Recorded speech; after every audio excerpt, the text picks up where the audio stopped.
20, 21, 22, 23 আর 24। 24? মাত্র 24টা মুদ্রা পড়ে আছে ঘরে। এ তো কিছুদিনের মধ্যেই শেষ হয়ে যাবে।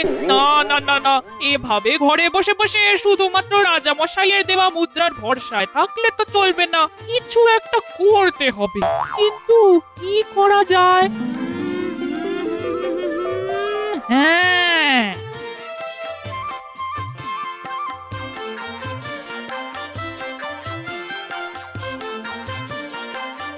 দিদি, এই দিদি, কি করছিস রে? রান্না করছিস নাকি? আমি এসেছি একটা প্রস্তাব নিয়ে।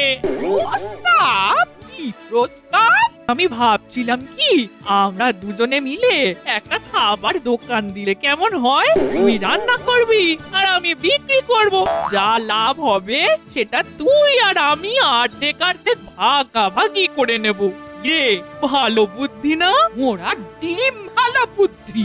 আমি রান্না করে খেতে মরবো আর তুমি দোকানে পায়ের ওপর পা তুলে বসে নিজে ট্যাগ ভর্তি করবে। তোমার মতলব আমি বুঝিনি ভেবেছো? না না রে দিদি, তুই আমার কথাটা শোন। শোন না, দিদি। শুনবো না, আমি কোনো কথা শুনবো না।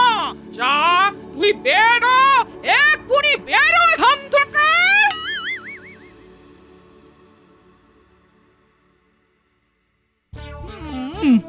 মিঠাইয়ের বুদ্ধিটা খুব একটা খারাপ ছিল না। খাবার দোকান দিলে বেশ ভালো আয় হবে। আমি রান্নাটা বেশ ভালোই পারি, কিন্তু মিঠাই তো পারে না। তাই আমায় ছাড়া মিঠাই খাবার দোকান খুলতে পারবে না, আর আমি তো পারবো। মিঠাই, এবার তুই দেখ তোরই বুদ্ধি নিয়ে আমি কেমন বাজিমাত করি।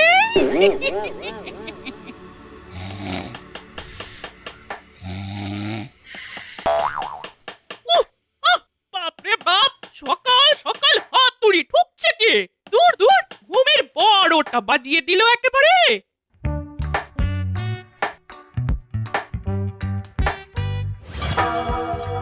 আচ্ছা, এই ব্যাপার তাহলে। দেখি তো। দিদি, আবার দোকান দেওয়ার বুদ্ধিটা কাল আমি তোকে দিলাম। আমার বুদ্ধি চুরি করলি তো? চুরি? তোর বুদ্ধি? তুই হয়তো জানিস না মিঠাই, এই খাবার দোকান দেওয়ার কথা আমি অনেকদিন আগেই ভেবেছিলাম।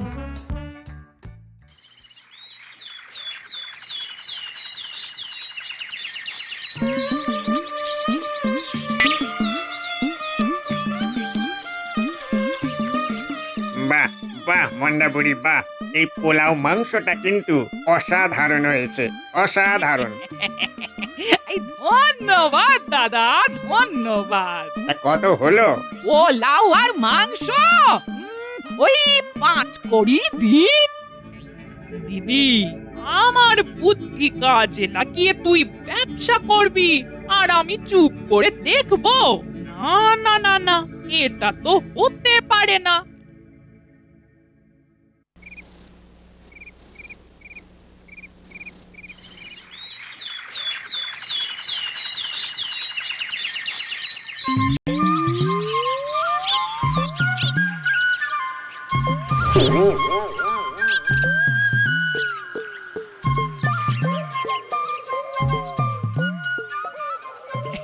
এই আসুন দাদা, আসুন আসুন আসুন আসুন। আজ পোলাও মাংসটা রেঁধেছো তো মন্ডা বুড়ি? হ্যাঁ হ্যাঁ, আসুন দাদা, মিঠাইয়ের খাবার দোকানে আসুন। পোলাও মাংস মাত্র 1 কড়ি। আসুন। পোলাও আসুন, মাংস মাত্র 1 আসুন। কড়ি? যাই, আজ মিঠাই বুড়ির দোকানেই খেয়ে দেখি।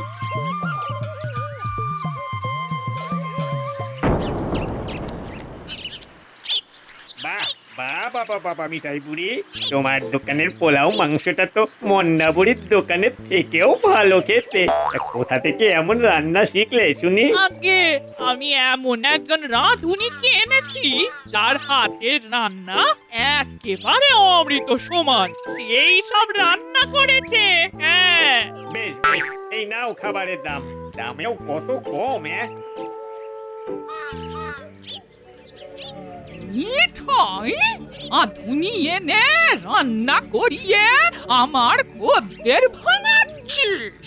দাঁড়া, তোর আর তোর এই খাবারের দোকানের একটা ব্যবস্থা আমাকে করতেই হবে। বাহ, প্রথম দিনেই বেশ ভালো আমদানি হয়েছে দেখতে পাচ্ছি। দিদির খদ্দের দিদির দোকানে না গিয়ে আমার দোকানে এসেছে। কিন্তু দিদিকে আমি যতদূর চিনি, দিদি তো এটা চুপচাপ মেনে নেবে না। নিশ্চয়ই কিছু একটা ফন্দি আঁটবে। আরে আরে, দিদি এখন কোথায় যাচ্ছে দেখি তো।